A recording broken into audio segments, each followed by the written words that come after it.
여러분, 혹시 노란 봉투라는 말을 들으면 어떤 게 먼저 떠오르시나요? 아마 연령대에 따라 조금씩 다를 겁니다.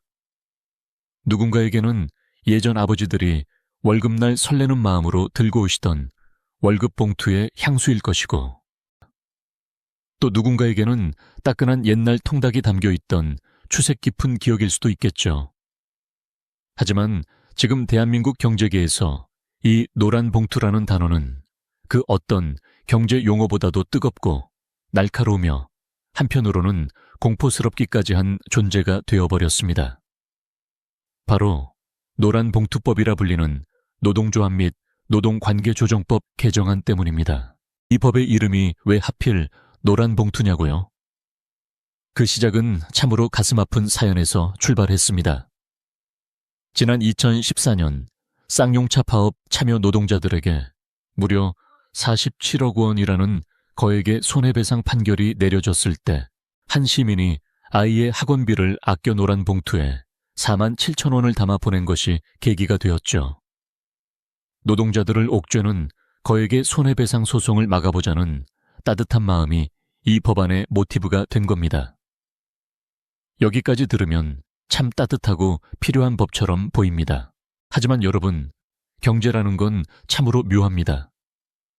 의도가 선하다고 해서 결과까지 항상 아름다운 건 아니거든요. 지금 이 법을 두고 경영계에서는 경제적 자살 선언이라며 비명을 지르고 있고, 노동계에서는 노동권의 최후 보루라며 맞서고 있습니다. 대체 이 노란 봉투 안에 무엇이 들어있길래 대한민국이 이토록 시끄러운 걸까요? 오늘 기묘한 경제에서는 이 노란 봉투가 몰고 올 대한민국 경제의 거대한 지각 변동, 그 충격적인 이면을 낱낱이 파헤쳐 보겠습니다. 자, 본격적으로 들어가기 전에 가장 먼저 짚어봐야 할 게 있습니다. 노란 봉투법의 핵심, 바로 사용자의 범위를 어디까지 볼 것인가 하는 문제입니다. 이게 왜 무서운 건지 아주 쉽게 설명해 드릴게요. 여러분이 만약 큰 건설사의 사장님이라고 가정해 봅시다. 여러분은 건물을 짓기 위해 여러 하청업체와 계약을 맺습니다. 당연히 여러분의 직접적인 직원은 본사 직원들이죠. 그런데 이 법이 시행되면 여러분은 한 번도 직접 고용한 적 없는, 얼굴조차 모르는 하청업체의 노동자들과도 직접 협상을 해야 합니다.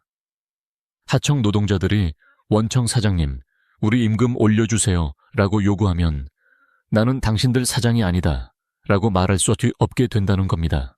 이게 단순히 얘기 좀 들어주는 게 뭐가 어렵냐 라고 생각하실 수도 있어요. 하지만 경영 현장으로 들어가면 이건 완전히 다른 이야기입니다. 대기업 하나에 수백, 수천 개의 하청업체가 엮여 있는 게 지금 우리 산업의 구조입니다. 그런데 이 수천 명의 노동자가 각기 다른 요구를 들고 원청 사장실 문을 두드린다고 상상해보세요. 1년 365일 내내 교섭만 하다가 경영은 아예 손을 놓아야 할지도 모릅니다. 아니, 그보다 더 무서운 건 책임의 경계가 사라진다는 겁니다. 내가 직접 지시하지도 관리하지도 않은 사람들의 처우까지 내가 책임져야 한다. 기업 입장에서는 그야말로 경영권이 뿌리째 흔들리는 공포스러운 상황인 거죠. 여기서 끝이 아닙니다. 두 번째 핵심은 손해배상의 제한입니다. 지금까지는 불법 파업으로 기업의 수백억 원의 손실이 발생하면 기업은 파업을 주도한 노동조합과 참여자들에게 손해배상을 청구할 수 있었습니다. 물론 노동자 개인에게는 너무나 가혹한 금액일 수 있습니다. 하지만 이 법은 그 손해배상 청구의 발목을 잡습니다. 파업 참여자 개개인이 구체적으로 어떤 불법 행위를 했고 그게 얼마만큼의 손해를 끼쳤는지 기업이 일일이 증명하라는 겁니다. 여러분, 수백 명이 뒤엉켜 공장을 점거하고 기계를 멈춰 세우는 혼란 속에서 A는 10만 원어치 방해했고 B는 5만 원어치 부쉈다. 는 걸 정확히 나눠서 증명하는 게 현실적으로 가능할까요? 사실상 불법 파업에 대한 책임을 묻지 말라는 소리와 다름없다는 게 경영계의 주장입니다. 이렇게 되면 기업은 불법 점거나 파괴 행위 앞에서도 속수무책으로 당할 수밖에 없습니다. 내 재산권이 침해당하는데 법적으로 호소할 길마저 좁아지는 거죠. 자, 상황이 이쯤 되면 기업 사장님들은 어떤 생각을 하게 될까요? 아, 그래도 우리나라 노동자들 사랑하니까 끝까지 여기서 버텨야지 라고 할까요? 안타깝지만 자본은 그렇게 낭만적이지 않습니다. 이제부터가 진짜 무서운 이야기, 바로 기업 엑소더스입니다. 기업 입장에서 한국은 점점 사업하기 무서운 나라가 되어가고 있습니다. 인건비는 이미 세계 최고 수준인데 이제는 노사 관계마저 예측 불가능한 위험 속으로 빠져들고 있으니까요. 기업들은 본능적으로 리스크를 피하려 합니다. 그 해결책은 명확하죠. 짐을 싸서 나가는 겁니다.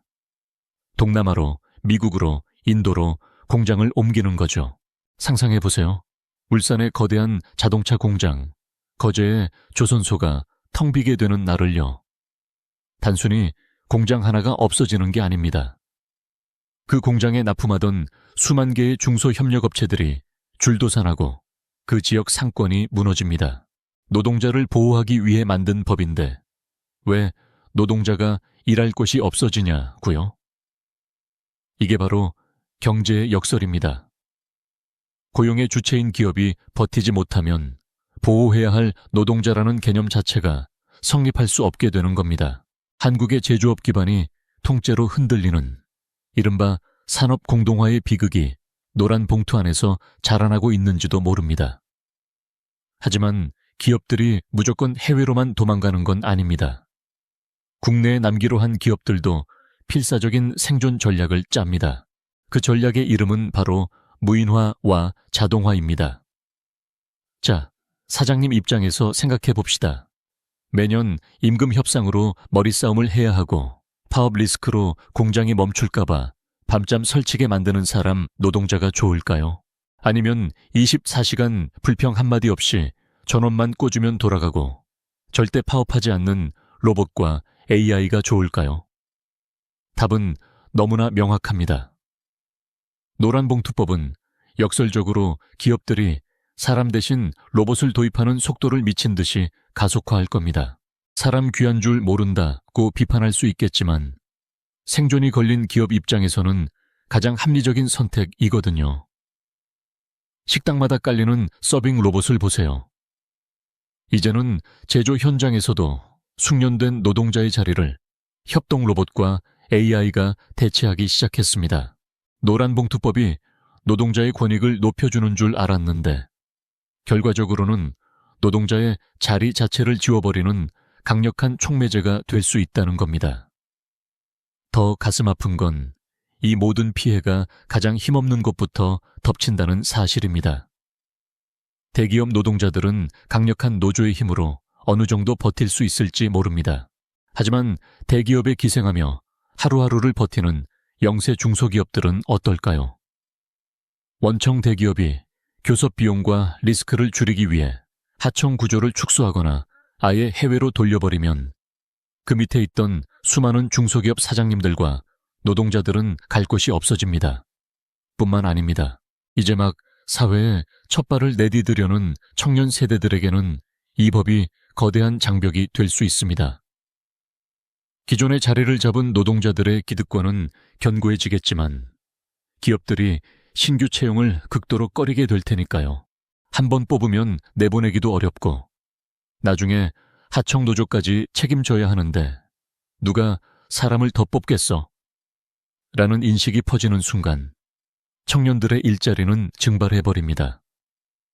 노동자 보호라는 명목으로 만든 법이 사실은 미래의 노동자들의 기회를 빼앗는 족쇄가 될 수 있다는 이야기입니다. 결국 노란봉투법을 둘러싼 갈등은 단순한 노사 문제가 아닙니다. 대한민국 경제 생태계의 근간을 건드리는 생존의 문제입니다. 노동자의 인간다운 삶을 보장하자는 가치와 기업이 마음껏 뛸 수 있는 환경을 만들어야 한다는 가치가 정면으로 충돌하고 있는 거죠. 물론 노동자들의 눈물을 닦아주어야 한다는 점에는 누구나 공감할 겁니다. 기업의 무분별한 손해배상 소송이 보복수단으로 악용되는 것도 막아야겠죠. 하지만 그 방법이 대한민국 경제라는 거대한 배를 가라앉히는 방식이 되어서는 안 됩니다. 빈대 잡으려다 초가삼간 다 태운다는 옛말이 지금처럼 뼈아프게 다가오는 때가 또 있을까요?